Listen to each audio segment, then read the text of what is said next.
Hello everyone, money roots के YouTube channel पे आप सभी का स्वागत है। बेस्ट म्यूचुअल फंड की सीरीज में हमने लार्ज के म्यूचुअल फंड्स के बारे में तो 5 ही वीडियोस बना दी हैं, बट आज हम लोग कवर करने वाले हैं मेरा एसेट इमर्जिंग म्यूचुअल फंड के बारे में, जिसके अंदर लार्ज कैप और मिड कैप दोनों का ही कॉम्बिनेशन होगा। तो अगर आपके कॉन्टेक्ट में कोई ऐसा पर्सन है जो लंबे समय के लिए पैसा इन्वेस्ट करना चाहते हैं म्यूचुअल फंड के थ्रू, तो आप उनको ये वीडियो जरूर से शेयर करें। तो आगे बढ़ते हैं हम लोग एक छोटे से डिस्क्लेमर के साथ। ये सारी वीडियोस जो मैं बनाता हूँ सिर्फ आपको एजुकेट करने के लिए, किसी भी तरीके कोई इन्वेस्टमेंट एडवाइस नहीं है। बस इतना से चाहते हैं कि आप अच्छी नॉलेज लेकर के एक अच्छा म्यूचुअल फंड स्कीम अपने लिए सेलेक्ट करें और अपने गोल को पूरा कर सकें। और अगर आप डायरेक्ट शेयर मार्केट में इन्वेस्ट करना चाहते हो तो आप सैमको में डीमेट अकाउंट खुलवा सकते हो। इसका लिंक भी आपको डिस्क्रिप्शन में मिल जाएगा। तो वापस से चलते हैं हम अपने मुद्दे पे और स्टार्ट करते हैं डिस्कशन करना मेरा एसेट इमर्जिंग म्यूचुअल फंड के बारे में। तो स्टार्ट करते हैं हम लोग एसेट अंडर मैनेजमेंट से, जिसे फंड साइज भी कहते हैं, जो कि 22,000 करोड़ का है, काफी अच्छा है। एनवी अगर आप देखोगे तो इसका 106 रुपीज का है। ये देख करके घबरा मत जाना, क्योंकि कई बार लोग सोचते हैं कि जैसे अभी मैंने पिछले भी कई सारे वीडियोस बनाए थे लार्ज के म्यूचुअल फंड पे, तो किसी का एनएवी 40 का था, किसी का 60 का था, किसी का 100 का था। अब एग्जाम्पल रखता हूँ आपको समझाने के लिए कि इसको देखकर घबराना क्यों नहीं चाहिए, या इसको देख करके ज्यादा अट्रैक्ट क्यों नहीं हो जाना चाहिए, ये समझना। मान लो कि आपने आज किसी ऐसे म्यूचुअल फंड स्कीम के यूनिट्स को बाय किया है जिसका एनएवी 40 रुपीज का है, और मान लो 5 साल बाद आपने देखा, होल्ड करा उसको, और वो 70 रुपए पे पहुंच गया। 60 रुपए वाला था 120 रुपए पहुंच गया। 100 रुपए वाला था 250 रुपए पे पहुंच गया। तो अभी बताओ किसमें आपका ज्यादा फायदा हुआ, 40 रुपए वाले खरीदने पे, 60 वाले या 100 वाले पे? ऑफकोर्स 100 वाले पे, क्योंकि आप नोटिस करोगे ये डबल भी नहीं हुआ था, ये काइंड ऑफ डबल से थोड़ा ज्यादा हुआ था, और ये आप देखोगे तो इसमें बहुत अच्छा रिटर्न आपको आया हुआ है, डबल से काफी ज्यादा है। तो आपको सिंपल समझना ये नहीं है, कभी भी कभी ये देख के घबराना नहीं होता है कि आपको एनएवी कितने का मिल रहा है, कितने कम प्राइस में मिल रहा है या कितने ज्यादा प्राइस में मिल रहा है। आपको ये देखना होता है कि पोटेंशियल किसका ज्यादा है, कौन आने वाले 3 साल 5 साल या 10 साल में आपको बहुत अच्छा रिटर्न आपको डिलीवर कर सकता है। तो ये कैसे जज करते हैं, कैसे सारी चीजें देखते हैं, अगर आपको नहीं भी आता तो कोई बात नहीं, आप हमारे चैनल को सब्सक्राइब कर सकते हो, क्योंकि मैं आने वाली वीडियोस में ये सारी चीजें भी और डीप तरीके से बताता चले जाऊंगा। अभी के लिए इस वीडियो में हम लोग आगे बढ़ते हैं। अभी आप मेरा एसेट इमर्जिंग म्यूचुअल फंड का आप सीएजीआर ग्रोथ देखोगे लास्ट 5 ईयर्स में, तो 16.5% का पर्सनली मुझे बहुत इंप्रेसिव लगा ये। अभी हमने जितने भी लार्ज के म्यूचुअल फंड्स का देखा था, तो 12% से 14%, हार्डली 15% पे था। बट अगर आप लंबे समय के लिए इन्वेस्ट करना चाहते हो और आप चाहते हो कि लार्ज कैप के अलावा मिड कैप में भी थोड़ा सा इन्वेस्टमेंट अगर करा जाए तो मजा आ जाएगा, तो जाहिर सी बात है कि आपको रिटर्न भी ज्यादा मिलेगा। जहां पे हार्डली 15% मैक्सिमम बता रहा हूँ, वो भी एक में ही शायद था, तो लार्ज कैप में मिल रहा था। यहाँ पे हमने लार्ज कैप और मिड कैप का कॉम्बिनेशन में आ गए हम लोग, तो 16 16.5% का सीएजीआर ग्रोथ है, जो कि मुझे पर्सनली बहुत अच्छा लगा है। रिस्को मीटर में वेरी हाई कैटेगरी में है, क्योंकि आप सभी जानते हो, क्योंकि ये इक्विटी है, इक्विटी इंस्ट्रूमेंट्स में ज्यादातर पैसा लगाते हैं। अब इस स्कीम का ऑब्जेक्टिव क्या है? ये सिंपल सा है, जो कि अभी तक हमने अब देख रहे थे कि लंबे समय में आपके कैपिटल को अप्रिशिएट करने का है, एक अच्छी बड़ी वेल्थ क्रिएट करने का है, जिसके लिए लार्ज कैप कंपनीज और मिड कैप कंपनीज पे ये लोग पैसे को इन्वेस्ट करते हैं। यहां तक आपको तो सारी चीजें आई थिंक समझ में आ गई होगी। अगर कोई भी चीज दिक्कत परेशानी आती है तो कमेंट सेक्शन में भी आप पूछ सकते हो। अब हम लोग देखते हैं ये जो इसका एसेट अंडर मैनेजमेंट है, मतलब ये जो 22,000 करोड़ रुपए है, ये कहाँ लगा हुआ है, तो इस चीज पर थोड़ा सा फोकस करते हैं। और ये देखियो कि अभी इसका इक्विटी की बात करूं तो 73% के आसपास है जो इनका इक्विटी की होल्डिंग है, और डेट प्रतिशत में लगभग 18% होल्डिंग है।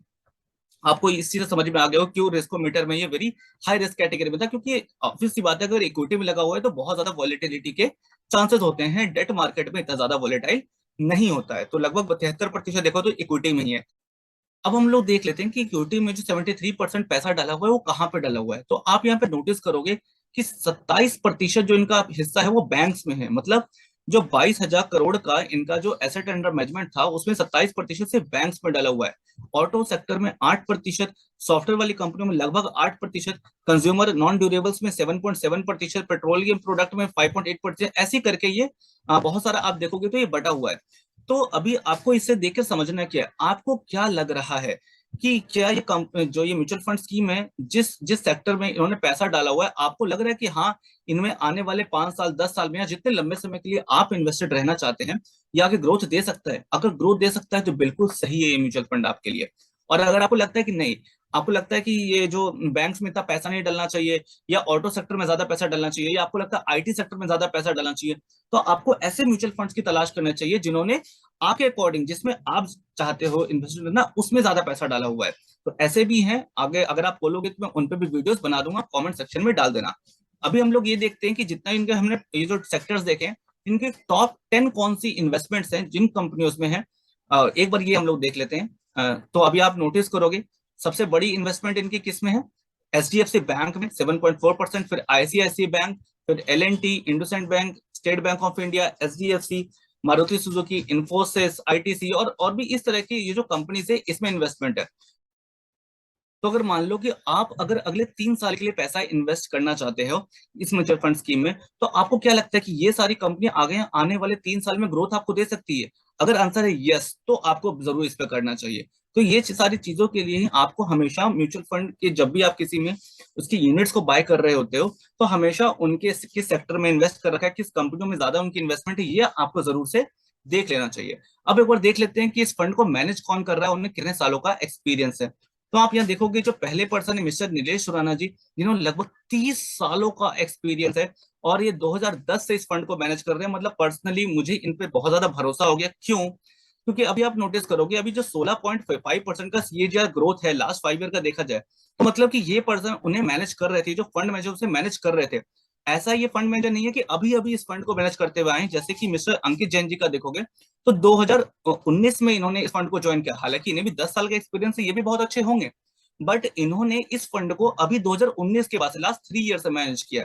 जबकि लास्ट 10 ईयर से 11 से कौन मैनेज कर रहे हैं? मिस्टर नीलेश सुराना जी। तो आपको यही चीज देखना है, साथ साथ में ये भी देख लेना है कि दोनों ही जो फंड मैनेजर जितने भी और फंड को मैनेज कर रहे होंगे, आपको ये भी देख लेना चाहिए कि उनमें कितने का रिटर्न जनरेट कर रही है।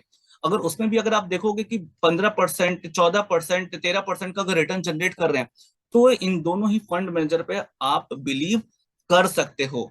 अभी आपको अगर देखना आता है तो प्लीज खुद से जाकर देख लीजिए, अगर नहीं आता है तो कमेंट सेक्शन में डाल दीजिए। कोशिश करूंगा कि आने वाली वीडियो में आपको कमेंट सेक्शन में ही आपको आंसर दे दूंगा मैं, ठीक है? तो चलो हम लोग आगे बढ़ते हैं और एक बार रिटर्न देख लेते हैं कि अभी जितने अच्छे तरीके से इन्होंने मैनेज किया है और हमने अगर इस पे इन्वेस्टमेंट किया होता तो कितना रिटर्न आता, और अब से अगर हम इन्वेस्टमेंट करेंगे तो आगे जाकर के कितना रिटर्न आने की पॉसिबिलिटी होगी। तो एक बार शुरू करते हैं हम लोग इसके वन टाइम इन्वेस्टमेंट के। पहले हम देखते हैं जिसे लमसम इन्वेस्टमेंट भी कहते हैं, कि लास्ट 3 साल पहले अगर हमारे पास 1 लाख रुपए होते और इस फंड में हमने डाला होता तो लगभग आपका पैसा देखो 1 लाख 54, मतलब डबल के आसपास आ गया था। तो 3 साल में अगर इतना रिटर्न है जो कि बहुत अच्छा है, क्योंकि लास्ट अभी जितने भी मैंने 5-6 वीडियोस बनाए हैं लार्ज कैप म्यूचुअल फंड्स पे, उनमें 5 साल के अंदर में ये लगभग ये रिटर्न मिला था। और यहाँ अगर 3 साल में मिल गया तो इससे बेटर कुछ भी नहीं हो सकता। इवन 5 ईयर में भी देखोगे तो 2,20,000 पे पहुंच गया, जो कि बहुत ही अच्छा लगा मुझे रिटर्न। तो रिटर्न को लेकर के तो मुझे इस म्यूचुअल फंड स्कीम से जरा सी भी शिकायत नहीं। मतलब सच में म्यूचुअल फंड में जो मैनेजर हैं इस स्कीम के बहुत ही ब्रिलियंट काम कर रहे हैं। और अगर आपने एसआईपी के रूप में भी डाला होता कि मान लो हमारे पास 1 लाख रुपए एक साथ नहीं है, हम चाहते हैं कि 5,000 रुपए पर मंथ का इन्वेस्ट करना, ऐसे भी अगर आप लास्ट 3 साल से कर रहे होते तो अभी तक आपके पास लगभग 2,60,000 रुपए के आसपास जमा हो गया होता। और 5 साल पहले से अगर आपने इन्वेस्टमेंट करना शुरू किया होता तो ये 5 लाख रुपए के आसपास हो गया होता, जो कि लिटरली मैं बार बार कह रहा हूँ मुझे बहुत अच्छा रिटर्न लगा है। बट इसी के साथ एक क्वेश्चन अराइज होता है जो मैं हर बार वीडियो में बोलता हूँ, कि अभी तक इतना ज्यादा रिटर्न इन्होंने जनरेट किया है, ये तो चलो बहुत अच्छी बात है, पर भाई वो हमारा तो है नहीं। ये तो जिन लोगों ने किया था उनको मिल गया रिटर्न, तो अपने को आने वाले 3 साल में, आने वाले 5 साल में या 10 साल में इस तरह के रिटर्न मिलेंगे या नहीं मिलेंगे, इस बात की कितनी प्रोबेबिलिटी है? सही क्वेश्चन है। तो इस चीज के लिए मैं हमेशा बताता हूँ, हर वीडियो में बताता हूँ कि मैं कुछ 3 पैरामीटर्स को रेगुलर देखता हूँ, आपको भी देखना चाहिए। पहला है स्टैंडर्ड डेविएशन, दूसरा है बीटा और तीसरा है शार्पे रेशियो। आपको हमेशा इन तीनों चीजों को देखना चाहिए, मैं तो पर्सनली देखता ही हूँ। अब इन तीनों का यूज कैसे करना होता है कि जो स्टैंडर्ड डेविएशन है और ये जो बीटा है ये शो करता है वॉलेटिलिटी को, मतलब उतार चढ़ाव को, तो जितना कम हो उतना अच्छा है। और शार्पे रेशियो है ये कहीं ना कहीं शो करता है इसको, मतलब ये रिस्क एडजस्टेड रिटर्न है।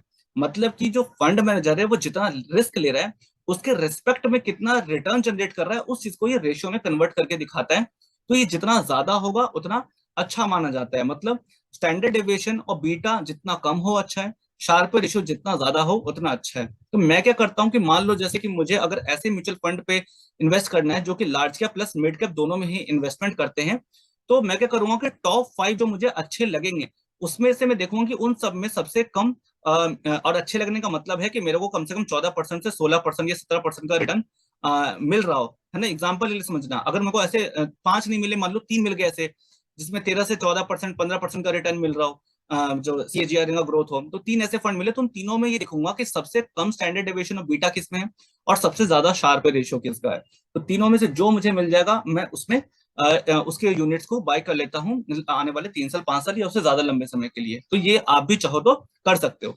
तो यहाँ पे आप देखोगे स्टैंडर्ड डेविएशन इनके एवरेज के अकॉर्डिंग, एवरेज मतलब इनके और भी जो ऐसे फंड है जो लार्ज कैप और मिड कैप दोनों में इन्वेस्ट करते हैं, जैसे कोटक का इक्विटी अपॉर्चुनिटी है, एसबीआई का लार्ज और मिड कैप है, एक्सिस का ग्रोथ अपॉर्चुनिटी है, कैनरा रोबेको इमर्जिंग इक्विटीज है। तो इन सब का जो एवरेज है वो यहाँ पे लिखा हुआ है सबका, आप तीनों का नोटिस करोगे। तो अभी आप देखोगे कि स्टैंडर्ड डेविएशन एक्चुअल में ये कम होना चाहिए, पर ये एवरेज से ज्यादा है। पर मैं यहाँ पे कहना चाहूंगा ये कोई बहुत ज्यादा भी नहीं है डिफरेंस, क्योंकि अगर आपने पिछली मेरी वीडियोस देखी है तो उसमें बहुत ज्यादा ज्यादा डिफरेंस मिल जाते थे। तो यहाँ पे आपको बहुत स्टैंडर्ड डेविएशन में तो फिर भी थोड़ा डिफरेंस आपको मिल रहा है, तो ये थोड़ा ज्यादा वोलेटाइल है, पर बीटा के रिस्पेक्ट में ये ज्यादा वोलेटाइल नहीं है। तो मतलब काइंड ऑफ इसको ऐसा मान सकते हो कि हाँ, मतलब कि बीटा को भी आप टिक ले सकते हो कि हाँ ये चलो, मतलब हमारे पैरामीटर में चेक हो गया है। शार्पे रेशियो देखोगे तो 0.69 इनका एवरेज है, पर इसका 0.84 है, जो कि पर्सनली कहूँ तो बहुत अच्छा लगा मुझे, बहुत अच्छा है। मतलब अगर देखा जाए तो ये पैरामीटर शार्पे रेशियो में टिक, बीटा भी ऑलमोस्ट आप टिक कर सकते हो क्योंकि लगभग उसके बराबर है। स्टैंडर्ड डेविएशन में चलो हम क्रॉस कर सकते हैं क्योंकि ये थोड़ा सा ज्यादा वोलेटाइल यहाँ पे शो कर रहा है, थोड़ा सा अगर और बेटर होता तो और अच्छा होता। तो 3 में से 2 में हमारे पॉजिटिव इसके साइन है, तो इसलिए मैं कह रहा था कि मुझे पर्सनली बहुत अच्छा लग रहा है।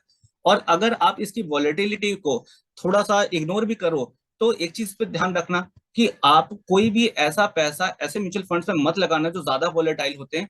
अपने एसेंशियल पैसे को मत लगा देना, क्योंकि क्या होता है कि मान लो जब ज्यादा वॉलेटिलिटी होने की वजह से दिक्कत क्या होगी, और आपको अचानक से इमरजेंसी में कभी पैसे निकालने की जरूरत पड़ गई और मान लो उस टाइम मार्केट गिरा हुआ हो बहुत बुरी तरह, तो ये ज्यादा गिरते हैं।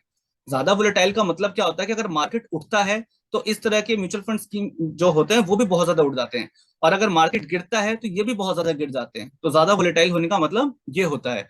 तो कभी ऐसा ना हो कि आपको पैसों की जरूरत पड़ी और उस टाइम मार्केट गिरा हुआ हो और आपको बहुत ही कम प्रॉफिट मिले या लॉस में निकालना पड़े। तो ये ध्यान रखना कि इसमें ऐसे ही ऐसे जो ज्यादा वोलेटाइल होते हैं उसमें हमें उतना ही फंड डालना चाहिए जो कि जरूरत पड़ने पे तुरंत से ना निकालना पड़ जाए, मतलब हम उसको 5 साल 7 साल 10 साल या इससे लंबे समय के लिए होल्ड कर सकते हो। ऐसा मैं करता हूँ जनरली। अगर आपको भी ये तरीका अच्छा लगता है तो आप भी इसे फॉलो कर सकते हो। बाकी अच्छा लगा कि आपको ये वीडियो अभी तक लास्ट तक देखिए, और इससे अगर आपको कुछ भी नॉलेज मिली हो, कुछ भी सीखने को मिला हो, और अगर ये म्यूचुअल फंड स्कीम अच्छी भी लगी हो, तो प्लीज आप अपने फ्रेंड्स फैमिली में इस वीडियो को जरूर से शेयर करें, खास करके उन लोगों को जो लोग खुद से म्यूचुअल फंड सेलेक्ट करते हैं, सीखना समझना चाहते हैं।